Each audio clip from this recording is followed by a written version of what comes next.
got mail. Hello, everyone, and welcome. It's time to reminisce and relive the past here on the Nostalgia Podcast. I'm your host, Matt Shriver, and I'm thrilled to be taking you on this journey down memory lane. Each week, we'll explore different topics that will transport you back in time. From high school memories, old technology, and past news events, to movies, TV shows, and video games that we all know and love. So whether you're an 80s, 90s, or 2000s kid, or you just simply love the past, this show is just for you. So join me as we dive into the past on the Nostalgia Podcast.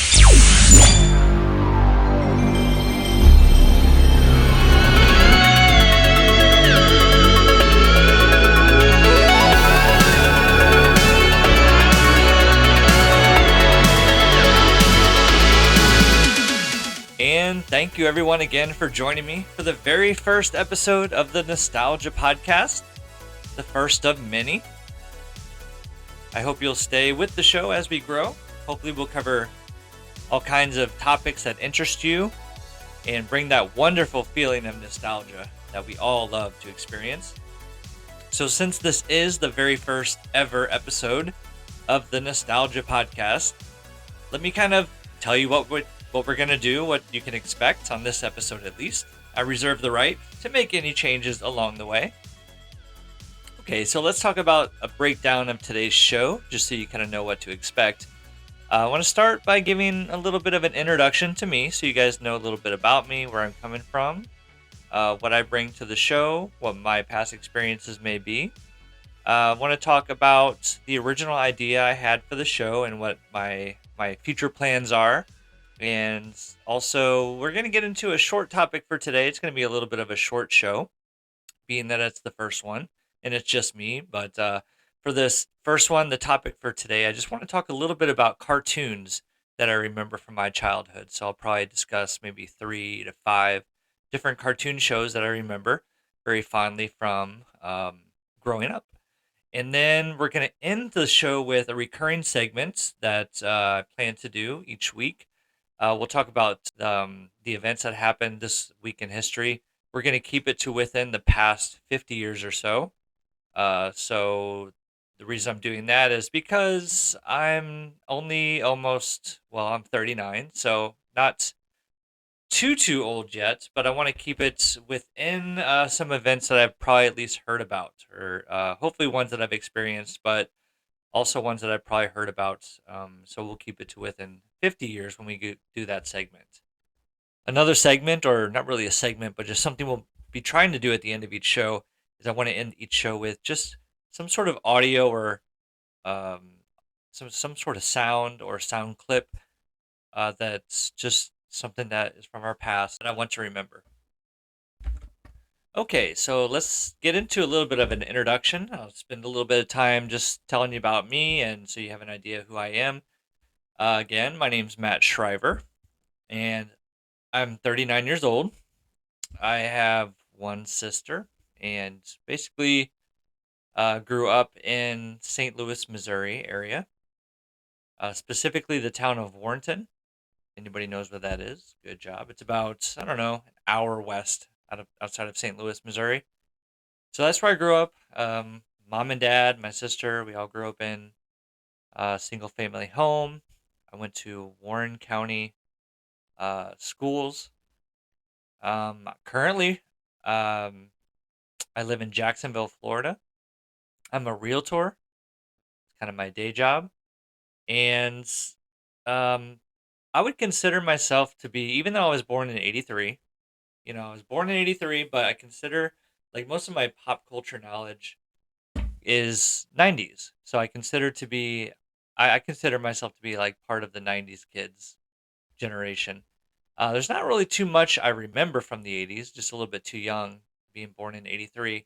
So it's a little bit of the late 80s and then most of the 90s, which really sticks with me and is what I would consider to be my nostalgic years. Things that I'm sort of longing for and remembering with fondness in my late 30s tend to be from the 90s. Um, Again, I went to school in Warren County, very small rural area of Missouri. I did have a few jobs growing up before I went to college. When I was in high school, I had jobs like pizza worker, pizza maker at Emo's Pizza. I actually sold luggage at a Samsonite store at the Warren County or the Warrenton Outlet Center out there. And what other jobs did I have? Oh, I worked at Denny's for like one day before I had to quit because that just uh wasn't what I was looking for. Um, and then when I graduated high school, I went to college in Southeast Missouri in the town of Cape Girardeau, and I went to Southeast Missouri State University, which is also known as SEMO, and I got my degree in French and education. So when I graduated, I went right into teaching French at high schools and middle schools around Missouri. And then because of life situations, I moved to Florida, and that's where I started teaching again in the state of Florida in Jacksonville. And then eventually I left teaching after about 15 years. I just kind of wanted to change, and I decided to go into real estate. So that's where I am right now. Um, my interest would be movies. I really love science fiction movies. I like horror movies, some comedies, even though I kind of think comedies from my generation, from the 90s, are the funniest to me. Yeah, I'm not really laughing too hard at current and the more recent comedies that have been coming out. It's not really my type of humor. But yeah, I tend to find Chris Farley movies are kind of what I go to if I really want to have a good laugh. His '90s movies are just hilarious. Black Sheep and Tommy Boy are just a few that I love to share with people. Okay, other interests would be video games. Now, a lot of people think that you have to choose Xbox or PlayStation. I am Xbox right now just because that's the system I had. It was bought for me, so that's what I play. My favorite system of all time is probably the PlayStation 1. And so I used to be a PlayStation guy, and I love PlayStation.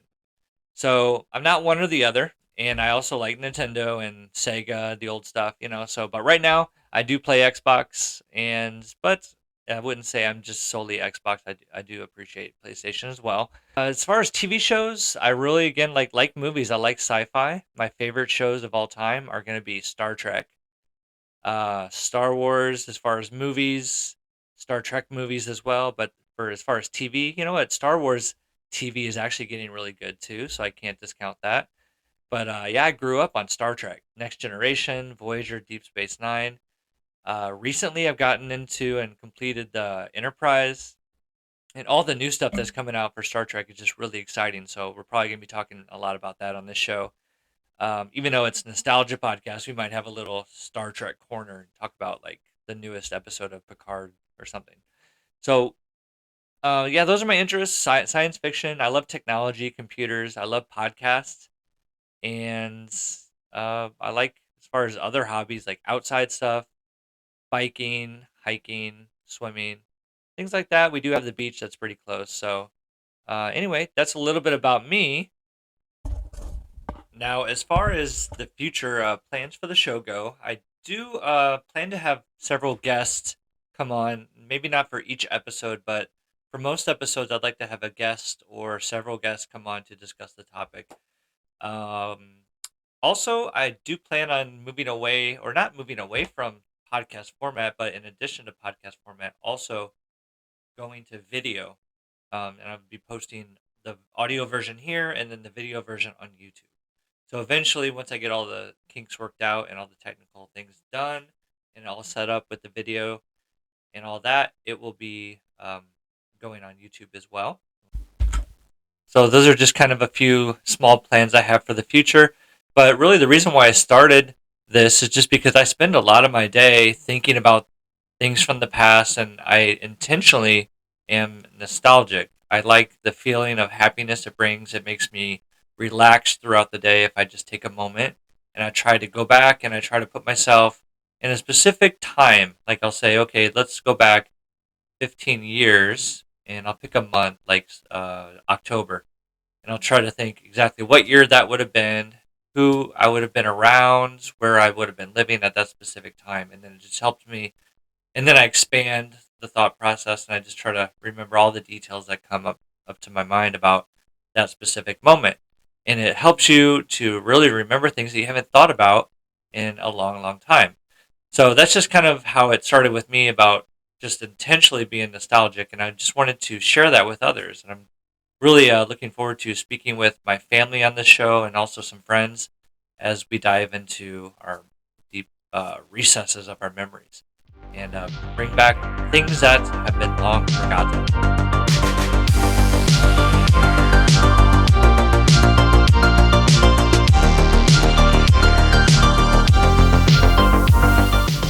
Okay, we're going to go ahead and get into our main topic for today, which I teased earlier, which is going to be the top 3 cartoons that I remember watching as a kid. So this list is just the ones that I remember very strongly growing up in the 80s and the 90s. Not necessarily my top favorite 3, and there's many more cartoons, animated series that I could mention, but these are just the top 3 that even to this day I still watch these in some capacity, and I remember many of the episodes. But some of the other cartoon shows that I think are really good, there's just not much I remember from them. I just know that I like them. But these are the 3 that stick with me today. All right, coming in at number 1, the top cartoon that I remember from my childhood is Teddy Ruxpin. Anybody else remember this? All right, so Teddy Ruxpin was a cartoon, but it was also a animatronic doll that you could get with its partner Grubby, and the Grubby doll and the Teddy Ruxpin doll could connect to each other via this cable, and you could plug in a cassette tape into the back of the doll that went along with the book that told pretty much the same stories as the cartoon. Same stories were pretty much in the books you could buy. You could also buy a little cassette with the book, or I'm not sure if they came with it, but you pop that into Teddy Ruxpin's back, and you press play. He would read through the story with you, so you could be reading the words or following along as he acted it out. His mouth would move, his eyes would move. I think that's it. I think it's just his head was animatronic. I don't think his legs or arms moved. And he would speak. So the cable that would connect him to Grubby, then Grubby would also start acting out his parts of the book, of the story. So it was pretty cool. They would act together. You would have the Teddy Ruxpin doll talking and then the Grubby doll moving. So it was really cool. It was like having the actual cartoon characters right there in your house. And as a kid, it was just so cool. And I remember I wanted a Teddy Ruxpin so bad. And I guess they were pretty expensive. Right now, I'm looking at them online, just trying to see if there's actually any for sale. Because I actually had one, and it wasn't in very good condition. Like the eyeball was popped out, and there was I don't think it actually worked. So we got rid of it. So online, Teddy Ruxpin, it looks like there's like an updated version of it. It looks awful, like for the 21st century. So no, I'm talking about the original ones.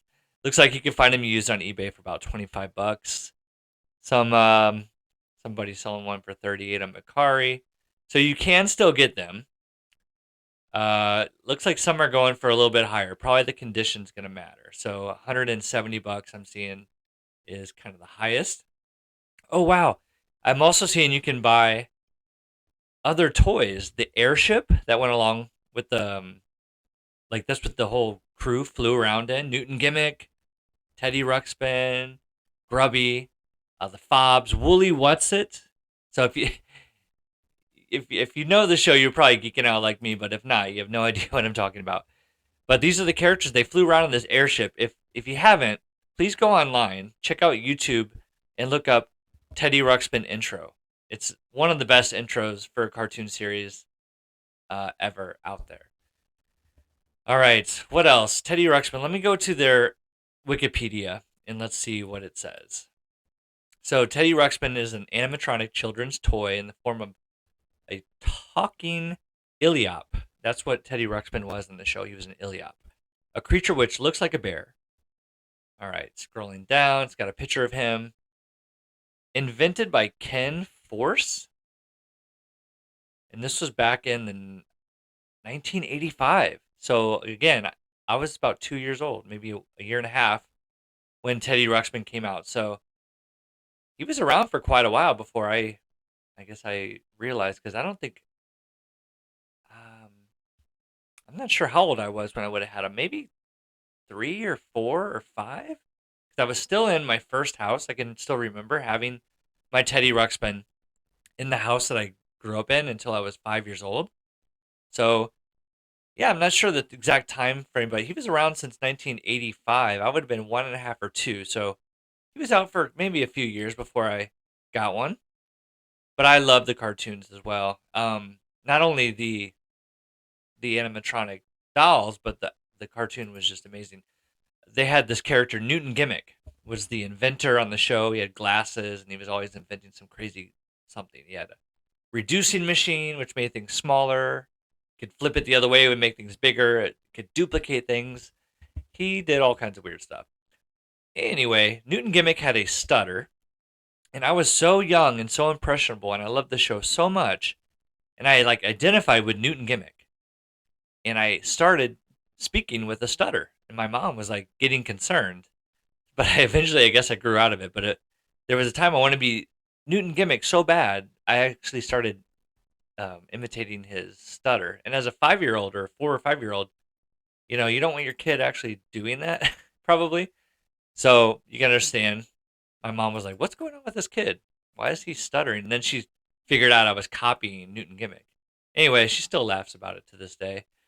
Luckily, though, I've grown out of my stutter. All right, let me see what else we got. So there's another Wikipedia about just the cartoon show. So let's see what we got. All right, so this was created by Ken Force, again, the creator of the actual doll. He's credited with creation of the actual show. There are 2 seasons, 65 episodes, and guys, this is so cool. Go on YouTube. The entire series is there. The entire series. To this day, I find myself watching Teddy Ruxpin as a 39-year-old man. And I remember the episodes back from when I was young, 5 years old, 5, 6. I probably watched them until I was, still played with the dolls and stuff and was getting into the cartoon for many years. So probably till I was almost 10, I watched episodes and I still remember them. I haven't seen them in almost 30 years. And I sit down in front of my TV watching on YouTube, and things come back to me like, wow, I actually remember this minor character, or something's about to happen, and I can call it. It's like, wow. But that's how impressionable it was for me when I was that little. So here's some of the main characters. Teddy Ruxpin, voiced by Phil Barron, the protagonist of the series. He's a teenage Iliop, roughly 15. I never knew that. I just never realized how old these characters were. Newton Gimmick, obviously, he's like an older guy, a human inventing. So you could tell his age. I never knew Teddy Ruxpin was supposed to be about 15 years old. He's like on his own, and he travels around Grundo, the land. So I'm thinking he's probably like 20 to 30 years old. I don't know. So 15, whose father disappeared when he was a child. See, all this backstory I really don't know because that type of stuff didn't stick with me. It was just more like the fun stuff, like going on the adventures. Tweeg was like the antagonist who was always shooting cannonballs down at Gimmick's house, which was like right next door, and somehow he can never hit the house. All right. Um, he comes to Grundo to follow a treasure map. Like other Iliops. Oh, by the way, in this map, I used to have um, a version of this map. They used to sell it in the stores. It was like a really nice thick plastic map that you could roll up. It was cool. It was a cartoon version. It had everything from the cartoon there in different places. You should look that up online as well. Google image search Grundo map and you'll see it. It's amazing. All right, so he's in Grundo. He's following a treasure map. Like other Iliops, he is kind and friendly. He loves adventure, meeting new faces, and having new experiences. Okay, so that's Teddy. Grubby, voiced by Will Ryan. Teddy's best friend, who is an octopede, having 4 legs on each side. So 8 total. He's about Teddy's age. Again, I always thought Grubby was older. And plus they're voiced by grown men, and they don't really change their voice, especially if Grubby's not like a kid voice. So being roughly 15 seems a little off to me. Noted for his large appetite, he is fond of cooking and eating root stew. This is something else that I picked up when I was young. I would pretend to eat root stew. I would always talk about having root stew and other foods made from roots, which usually do not taste good to non-octopedes. Yeah, I remember everyone's trying Grubby's food. No one likes it. He's always trying to make some new dish out of the roots. Though not the bravest or smartest of Teddy's friends, yeah, he's kind of a weird scatterbrain, or I don't know. He's just kind of out there. He always sticks by Teddy. But yeah, exactly. He's Teddy's best friend, so he's always by his side. There's like a couple episodes where they fight, which I didn't really like. It's always better when Teddy and Grubby are working together as friends. So third up is Newton Gimmick, voiced by John Stocker. And just about him, he's a Canadian voice actor. Another thing I found out is a lot of the production for this was in Canada. Um, Going back real quick to the voice actor for Teddy Ruxpin, Phil Barron, a little bit about him. He's an American voice actor, puppeteer, and songwriter who voiced Piglet in Disney's Channel live action puppet TV series Welcome to Pooh Corner. I don't remember that. He was also the voice of the title character in the popular Teddy Ruxpin. Okay, there we go. So he was also Piglet. And in Grubby's voiced by Will Ryan, another American voice actor, musician, and singer. He provided the voice of Petrie in the 1988 animated film The Land Before Time. Petrie, oh, okay, the dinosaur movie. 1980. I remember this movie. Wow. I'm going to have to do an episode on Land Before Time. Me and my sister, I remember watching this. There's some story there. I remember Land Before Time was something big there. I'm going to have to ask my sister about Land Before Time. Why is that coming? I have some sort of nostalgic feeling about that. I'm just realizing it. So that I'm going to have to investigate. Land Before Time. All right. Anyway, moving on. Newton Gimmick, voiced by John Stocker, a balding Paraloon inventor with a severe stuttering problem. There it is. And a broad and otherwise questionable definition of science. Yeah, he could invent some weird stuff, but it was like, should you be doing this? Most of inventions either do not work or don't serve any real purpose. I disagree. If we had a duplicating machine, that would be awesome. I think the caveat to the duplicating machine was all the duplicates disappeared after a certain amount of time. So like it didn't work for food because your food would disappear in your stomach. If you did it for money, the money would disappear. So I guess you would have to spend it quickly. Newton and then run out of town when people realized. Newton is also somewhat absent-minded, yes. He is usually referred to simply as Gimmick. All right. Let's keep going. Those are the pretty much the main characters, the protagonists. Let's go down to. I'm just gonna real quickly go through the allies and then some of the villains. Some of the allies were Prince Aaron. Yeah, I remember him. He had a sister. Sister was Princess Aruzia. All right. Oh, it says Wooly had a crush on her. That's right. I remember that now. The Woolly Whatsit. Oh man, he should really be one of the main characters. I really feel like Woolly Whatsit was a main character. A large, furry, purple creature who is not very bright. They say that about a lot of the characters here. They're all kind of plain, dim-witted, absent-minded, not very bright. but that's okay. They're just silly. To children, didn't matter. But he's very helpful and good-hearted. Later revealed to be a snozo, a legendary Yeti-like species. Yeah, I guess I didn't watch far enough into the episodes to realize that one. I didn't know he was a snozo. He is usually referred to simply as Wooly. So the Wooly Whatsit. So I remember when they first discover him, I guess they really don't know what he is, so they call him a Whatsit. But then I guess the true species is Snozo. And there's 65 episodes, and honestly, I am working my way through on YouTube trying to get to watch all of them, and I just haven't made it into not even really episode 40, not even into the 40s. So I haven't discovered the backstory of Wooly Whatsit yet. Leota, she's a wood sprite and a teacher. I didn't really like her. Thought she was kind of annoying, honestly. Moving down to the villains, there's like an organization called Mavo, which Tweeg and all the other villains are trying always to be a part of. Um, Mavo is short for Monsters and Villains Organization, and the members terrorize the land of Grundo, and they have like this supreme oppressor guy who's really crazy. All right, so let's keep going. So, okay, here's Tweeg. Tweeg is the neighbor who lives by Gimmick and is always trying to like destroy their plans. His full name is Jack W. Tweeg, voiced by John Koningsgen. Not sure how you say that. A troll or a grunge?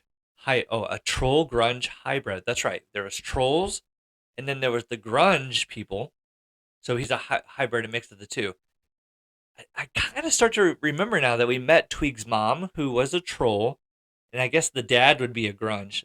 I'm sure that's covered in one of the episodes about Tweeg's father. In an evil wizard wannabe, yeah, he's not very good at it.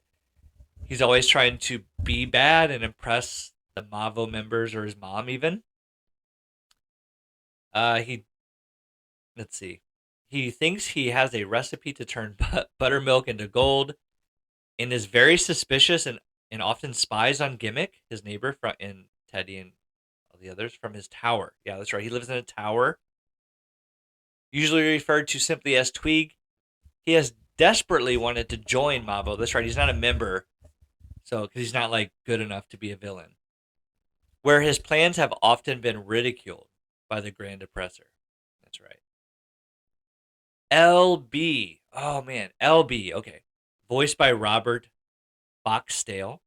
Short for lead bounder. I didn't know that. Okay, so there's bounders, these little red kind of creatures, two legs, just like a head with a tail. You can imagine that, and two short feet.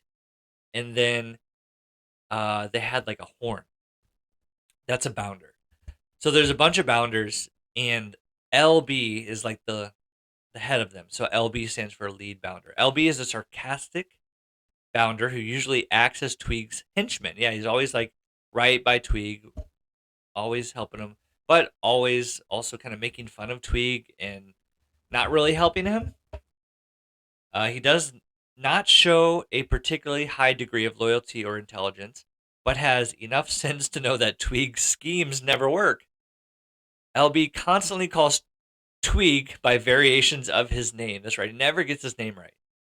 He calls him names such as Twix or Twizzle, much to Tweeg's annoyance. Yeah, that was just one of the running gags, always calling Tweeg the wrong name.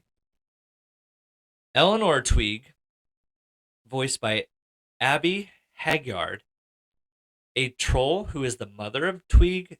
She supports his campaign and is good friends with Ickly Bagnastoklam. I'm not sure who that is either, but that's his mom. All right, so those are the main characters. A lot of memories coming back. Like I said, I still watch it from time to time. Every once in a while, I'll pop on YouTube, maybe if it's late at night. When I'm feeling nostalgic, just wanting to watch something, I'll pop that on and try to do an episode. Sometimes I like to go back and watch the ones I really remember and like. But then there's other times I'm like, no, I want to see what happens. I never finished the series, and I think before I die, that should be one of my goals. Finish the Teddy Ruxpin series. The first series I remember as a human watching. All right, let's finish up with just a few other details from the Wikipedia page. For The Adventures of Teddy Ruxpin, that's the official name of the series. It's an animated series directed by Chris Schutten. And the theme music composer is George Wilkins. The opening theme has a title. It's called Come Dream With Me Tonight. So again, it's on YouTube. The ending theme is the same, except it's an instrumental and there's no singing. Composed by Andrew Huguet. The country of origin is Canada and the United States. Original language English. Number of seasons 2.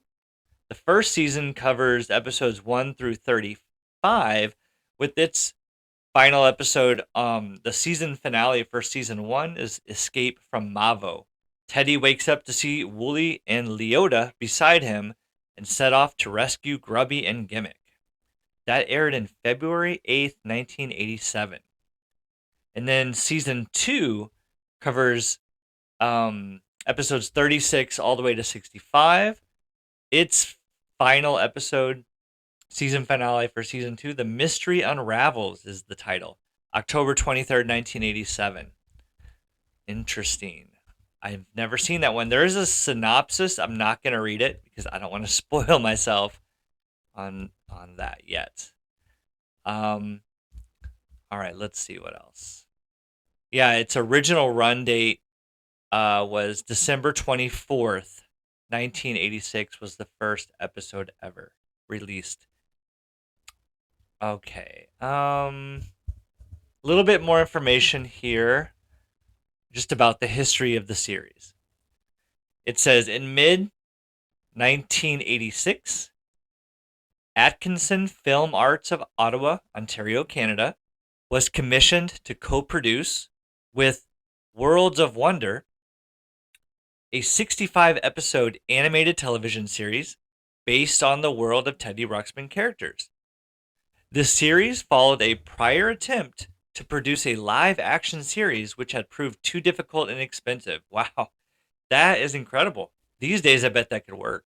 They could do a live-action series, and with CGI, they could really make this work. So it looks like they tried that and it failed. And the animated series was what followed. Atkinson was in charge of the principal animation and casting.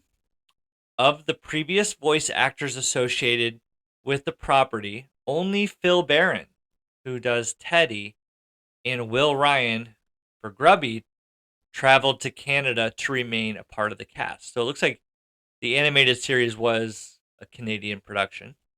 Most other characters were recast with local Canadian talent. The series was originally intended to continue after the first batch of episodes. So the first 65, they're supposed to continue after that. But because of economic problems at World of Wonder, a second set of episodes was not produced, while World of Wonder still had the rights to the property. It says, interest remains among the owners of Teddy Ruxpin and its fan base to continue the original story of the animated series, which ended its 65-episode run in somewhat of a cliffhanger. Oh my gosh, seriously? I didn't want to read the synopsis because I didn't want to be spoiled, but now I hear that it's a cliffhanger. There's nothing worse than that, especially like these days on Netflix when you go to start a new series. I don't even start a series unless I know it finished, pretty much. If I know it has an end and it's got good reviews, I'll start it. It's kind of sad when you start a series on Netflix, you get into it, and then you realize, uh-oh, it ended 2 years ago. There's no more seasons, and you never know what happens. So now we know, or at least I've figured out, I didn't know this before, Teddy Ruxpin, it's a cliffhanger. They never finished the story. Well, maybe if I do get that far, they will have brought it back in this era of requels and sequels and all kinds of stuff that they're doing, bringing back stuff from the past and redoing them or adding on to them, continuing them. Hopefully, maybe one day, there's hope for a revival of Teddy Ruxpin. All right, so that's my number one. All right, everybody. Like I said, I reserve the right to make any changes along the way. I'm calling an audible on today's episode, and I'm going to go ahead and stop now. It's already getting kind of long for my first episode. And I think I'm going to break up the talk about the cartoons, since I did actually have a lot to talk about and say about Teddy Ruxpin, more than I thought. I'm going to go ahead and save the others for another time, since I'm pretty sure I'll have enough to talk about so that I can do like one or two each episode. But on this first one, I don't want to go too much longer. So let's go ahead and end it here. But before we go, just a little preview of what's coming up, coming soon. I want to have my sister coming on the show pretty soon. It could be the next episode or maybe one in between this and that one. And we're going to be talking about our video game systems growing up. She's 4 years older than me, so we're kind of in the same age range that we were interested growing up in things like Nintendo and Sega and all that. So I don't want to spoil too much, but just a little tease. We'll be talking about our video game systems growing up and our favorite video games from pretty much the 90s, I guess it would be.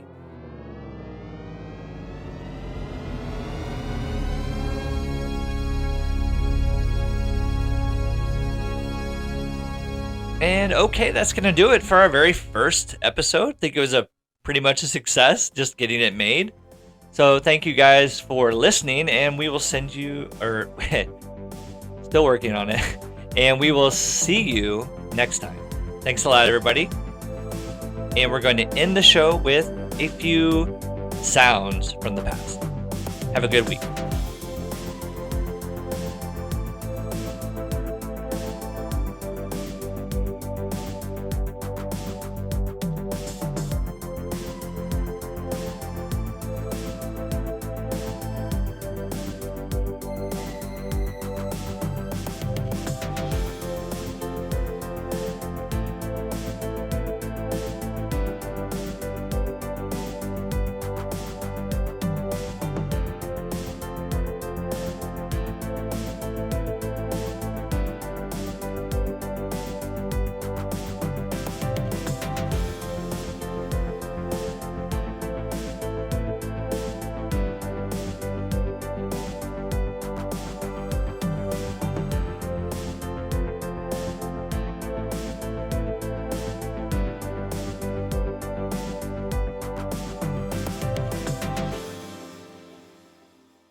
Come dream with me tonight.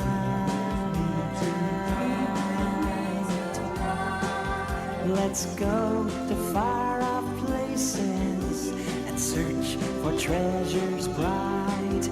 Come dream with me tonight. Let's build a giant airship and sail into the sky. Let's watch the ground so far below. Let's watch the birds as they fly by. Fly so high.